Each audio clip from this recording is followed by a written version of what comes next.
যে কোনো চাকরির পরীক্ষায় প্রিপোজিশন একটা কমন চ্যাপ্টার। প্রিপোজিশনের ওপর প্রশ্ন আসেই, তবে প্রশ্নের প্যাটার্ন বিভিন্ন রকম হতে পারে। তা প্রশ্নের প্যাটার্ন যাই হোক না কেন, আমরা যদি প্রিপোজিশনগুলোর সঠিক প্রয়োগ জানি তাহলে আমরা সমস্ত রকমের প্রশ্নের উত্তরই খুব সহজে করতে পারব। আজকে আমরা সেরকমই কিছু কনফিউশনাল প্রিপোজিশন নিয়ে আলোচনা করব। চলো দেখো, আমি এখানে লিখেছি যে Ratul said he would be late but came in or on time. ব্যাপার হচ্ছে কি, ইন টাইম অন টাইম দুটোই কারেক্ট, কিন্তু কোন ক্ষেত্রে কোনটা কারেক্ট হবে এটাতেই আমাদের কনফিউশনটা। দেখো, ইন টাইম মানে হচ্ছে যে যখন নির্ধারিত সময়ের একটু আগে বোঝাতে আমরা ইন টাইম বসাবো, তাহলে নির্ধারিত সময়ের আগে বোঝাতে আমরা ইন টাইম বসাবো। আর অন টাইম মানে নির্ধারিত সময়ে, অর্থাৎ তার একটু আগেও নয় একটু পরেও নয়।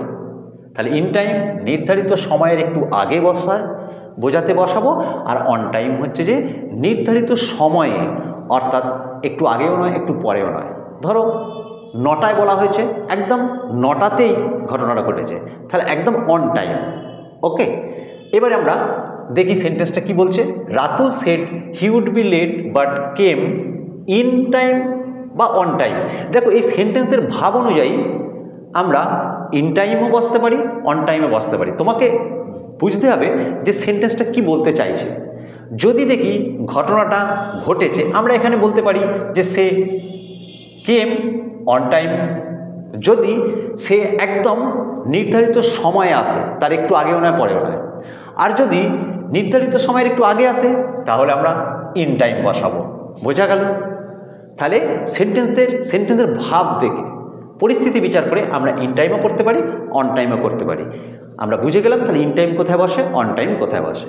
পরবর্তী সেন্টেন্স দেখো, এবারে at the movement in a movement.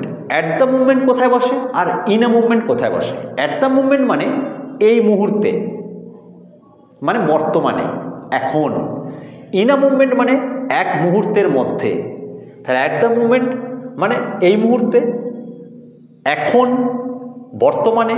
R in a movement মানে এক মুহূর্তের মধ্যে। ওকে, এবার আমরা সেন্টেন্সটা দেখি। My friend is in Dhaka at the movement in a movement. দেখো, এখানে তার মানে আমার বন্ধু ঢাকায় আছে, অ্যাট দ্য মুভমেন্ট হবে এই মুহূর্তে, তাহলে আমরা এটা কারেক্ট, কিন্তু এটা এখানে ইনকারেক্ট। ক্লিয়ার?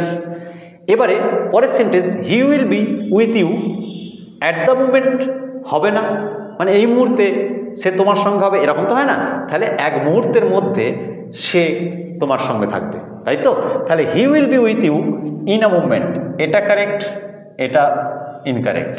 বোঝা গেল? এরপর আসি in the way, on the way. দেখো, ইন দ্য ওয়ে কখন আমরা বসাবো আর অন দ্য ওয়ে কখন বসাবো? ইন দ্য ওয়ে হচ্ছে যে যখন একটা ব্লকিং প্রোগ্রেস বোঝাবে, অর্থাৎ কাজে বাধা, এটা বোঝালে আমরা ইন দ্য ওয়ে বসাবো। আর অন দ্য ওয়ে যখন প্রোগ্রেসটা স্মুথলি চলছে, অর্থাৎ কাজটা সঠিকভাবে এগোচ্ছে, এটা বোঝালে আমরা অন দ্য ওয়ে বসাবো। বোঝা গেল?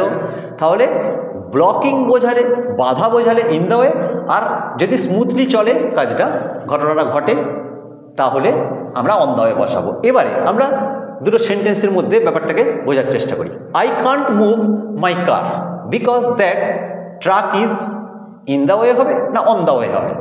দেখো, এখানে বোঝাচ্ছে যে আমি আমার গাড়িটা নিয়ে যেতে পারছি না, কারণ কি না ট্রাকটা কাজে বাধা দিচ্ছে, ট্রাকটা সামনে আছে, তাই তো?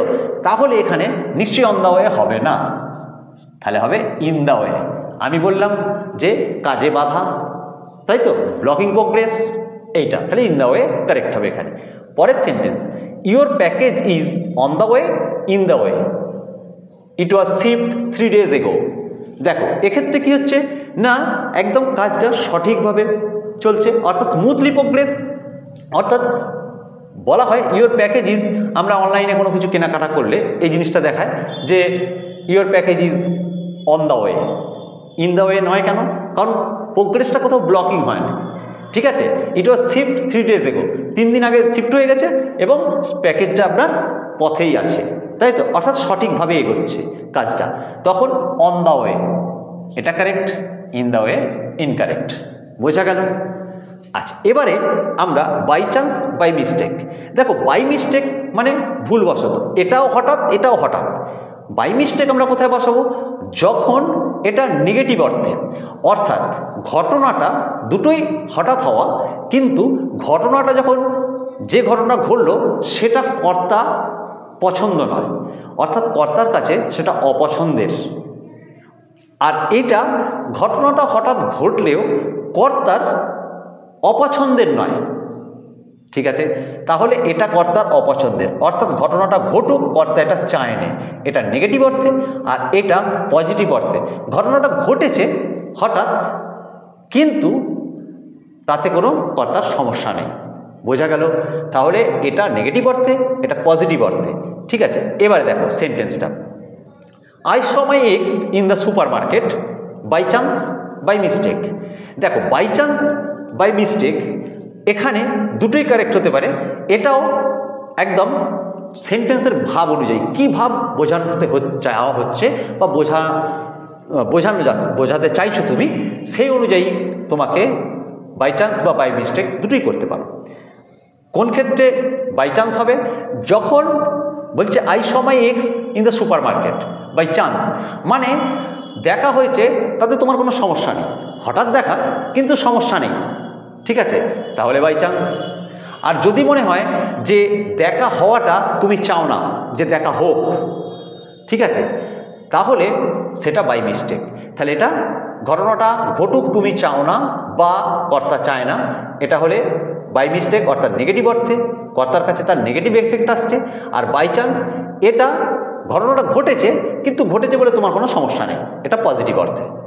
ক্লিয়ার? তাহলে বাই চান্স পজিটিভ অর্থে আর বাই মিস্টেক নেগেটিভ অর্থে। আমরা সেন্টেন্সের ভাব অনুযায়ী বাই চান্স করতে পারি বা বাই মিস্টেক করতে পারি। ক্লিয়ার? পরবর্তী sentence, Sachin was travelling to Australia on in holiday. হলিডের আগে সব সময় অন হয়, ইন হয় না, ইন ইনকারেক্ট। ওকে, পরবর্তী sentence, I saw the movie on TV in TV. দেখো টিভি, রেডিও, ফোন এইসবের আগে on the radio, on the phone, on TV, ঠিক আছে? অন হয়, ইন হয় না, তাহলে এটা কারেক্ট, এটা ইনকারেক্ট।